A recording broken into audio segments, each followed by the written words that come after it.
Across our planet, there are whispers. They are carried on the wind that sweeps across vast, empty deserts. They echo in the silent, vine-choked halls of forgotten temples. These are the whispers of humanity's deep past. They speak of worlds that rose and fell long before our own. Civilizations built on a scale that still baffles us today. They created art of breathtaking beauty, technology that seems almost impossibly advanced for its time. Yet for all their power and ingenuity, these societies vanished. They left behind only fragments, like scattered pieces of a grand and intricate puzzle that we are only now beginning to assemble. What happened to these great peoples? Where did they go? For centuries, these questions have haunted explorers, poets, historians alike. We stand before their immense monuments, humbled by their ambition. We trace the elegant lines of their carvings and wonder about the hands that shaped them. It feels as though we are standing on the shore of a vast, dark ocean of time. The stories of these lost worlds are like messages in a bottle, washed up from an unknown place. They hint at great triumphs, profound beliefs, perhaps even warnings that we have yet to fully comprehend. The past is not a closed book. It is a living mystery waiting to be explored. Our journey begins not in a grand city, but on a remote, windswept hilltop in southeastern Turkey. Here, under the soft, golden light of the setting sun, lies a place that has rewritten the very first chapter of human history. It is a place of immense stone pillars, arranged in great circles, standing silent against the sky. This is Göbekli Tepe. For thousands of years, it lay buried beneath the earth, its secrets completely hidden from the world. Its discovery has sent shockwaves through the field of archaeology, challenging everything we thought we knew about our own beginnings and the dawn of civilization. As we gaze down upon these enigmatic structures, a profound sense of wonder takes hold. Who were the people who gathered here? What drew them to this specific spot, to carve these colossal stones, to raise these colossal stones, some weighing more than 10 tons? They did so at a time when humanity was thought to be living in small, nomadic bands of hunter-gatherers. This place poses a powerful question that will guide our entire exploration. It asks us to listen closely, to look beyond the stones, and to hear the faint, ancient echoes of the people who built it. What are these ruins trying to tell us about who we are and where we truly come from? The story of human civilization, as it has long been told, follows a simple, logical progression. First came agriculture. People learned to domesticate plants and animals, allowing them to settle in one place. This led to villages, towns, and sprawling cities. Only then, with a stable food supply and a complex social structure, did people have the time and resources to build grand temples and create monumental art. This has been the accepted timeline for generations. It is a story that makes sense. It is neat, orderly, and shows a clear path of human development from simple to complex. But Göbekli Tepe turns this entire narrative on its head. The stones here are ancient beyond imagination. They were erected around 9,600 BC. That is an astonishing 11,600 years ago. This makes Göbekli Tepe roughly 6,000 years older than Stonehenge, and more than 7,000 years older than the Great Pyramid of Giza. It is a place that belongs to the very end of the last ice age. At this time, the world was a vastly different place. Great sheets of ice still covered parts of the globe, and megafauna like the woolly mammoth still roamed the earth. Humanity was on the cusp of a great change, but had not yet taken the leap. The most startling fact about Göbekli Tepe is the evidence of the people who built it. Archaeologists have found no signs of permanent settlement here. There are no houses, no cooking hearths, no traces of agriculture. Instead, they have found the bones of wild animals, like gazelles and aurochs, which were hunted for food. This suggests the builders were not settled farmers. They were hunter-gatherers, moving across the landscape as their ancestors had done for millennia. They came to this hilltop from far and wide, worked together to achieve this incredible feat of engineering, and then dispersed, returning to their nomadic ways. This discovery forces us to ask a revolutionary question. What if it was the other way around?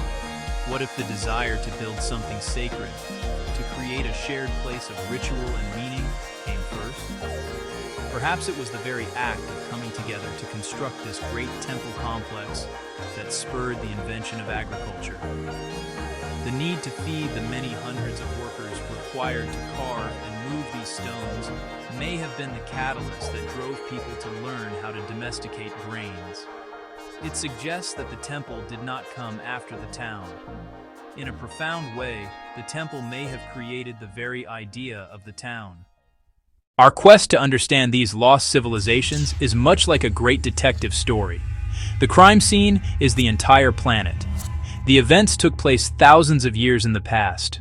The witnesses are long gone, their voices silenced by the immense gulf of time. The evidence is fragmentary and often confusing. Weathered stones, shattered pottery, cryptic symbols carved into rock, the very bones of the people themselves.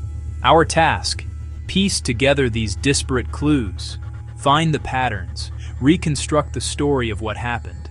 It is a slow, painstaking process, filled with dead ends and surprising breakthroughs. Every ruin is a clue. Every artifact is a piece of testimony. A massive stone face, half swallowed by jungle roots in Cambodia. Intricate bronze gears recovered from an ancient shipwreck off Greece. These silent objects are our only guides. We must learn their language, interpret the subtle marks left by a stonemason's chisel, or the specific alignment of a temple with the rising sun on the winter solstice. This investigation is not just cataloging objects or mapping sites. It is an attempt to get inside the minds of the people of the past. What did they believe? What did they fear? What did they dream of? We look to the heavens, as they did. Time-lapse of the Milky Way over the Great Pyramid. We can almost feel their awe and their desire to find order in the cosmos. Their myths and legends, passed down orally, are not just fanciful tales. They are evidence, kernels of historical truth and psychological insight. Ultimately, this detective story is not just about the past, it is also about us.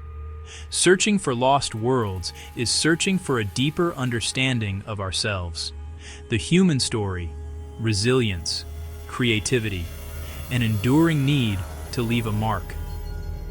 What do these echoes of the ancients whisper to us today? As we sift through the dust of millennia, we uncover the secrets of lost civilizations and the foundations of our own. Table of Contents, Part 2, Act 1, Stones and Stories, about 7 sections. Section 1, The First Cathedral. Section 2, Carving the Cosmos. Section 3, A Gathering of Ghosts. Section 4, The Archaeologist's Toolkit. Section 5, The Human Choice. Section 6, The Weight of Memory. Section 7, A Deliberate Burial. Let us return to that lonely hilltop in Turkey. Göbekli Tepe is not just a collection of stones. It is a sanctuary. Some have called it the world's first cathedral, a place built not for shelter, but for ceremony. Imagine the scene, 12,000 years ago. The air is cold. The landscape is a vast, open grassland, teeming with wild herds. Small groups of people, cloaked in animal skins, converge on this prominent hill. They are drawn here by a shared purpose, a powerful idea that has taken root in their collective minds. They are here to build something magnificent, something that has never been attempted before in the history of humankind. A place to connect with their world in a new and profound way. The basic design is a series of massive stone circles. At the heart of each circle stand 2 enormous T-shaped pillars, facing each other as if in conversation. These central pillars can be up to 5.5 meters tall, weighing as much as 16 tons. They are giants. Around them are smaller, similar pillars, facing inwards, forming an enclosure. These pillars are not rough, unworked stones. They are carefully quarried and shaped, their surfaces smoothed. This was a monumental undertaking, requiring immense cooperation and planning. It was a project that would have taken generations to complete, a sacred duty passed down from parent to child. Why this T-shape? It is a question that archaeologists continue to debate, but one compelling theory has emerged. The pillars are not just abstract forms, they are stylized representations of human beings. On some of the pillars, you can see faint carvings of arms running down their sides, with hands and fingers meeting at the front, just above a carved belt and loincloth. These are not gods or monsters. They appear to be people, or perhaps human-like beings, gathered in a silent stone assembly. They stand watch, their featureless heads gazing into the center of the circle, participating in a ritual whose meaning is now lost to us. This transforms our understanding of the site. It is not just an architectural space, it is a populated one. The people who built it did not just create a stage for their rituals, they carved the participants directly into the structure itself. It is as if they wanted to make the gathering permanent, to freeze a sacred moment in time.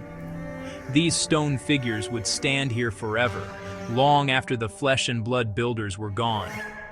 This was a place where the community could see itself reflected in the very stones, a permanent symbol of their shared identity and their connection to a world beyond the everyday struggle for survival. The pillars of Göbekli Tepe are not blank slates. They are covered in a spectacular gallery of carvings, a window into the minds of Ice Age people. The reliefs are executed with incredible skill and artistry. They depict a world teeming with life, but it is a very specific kind of life.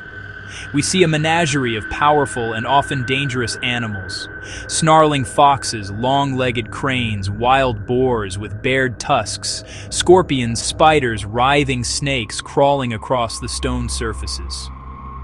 These are not the gentle, domesticated animals of a farmer's world. This is the wild, untamed nature the hunter-gatherers knew. These creatures are not depicted randomly. They seem to tell a story, or multiple stories.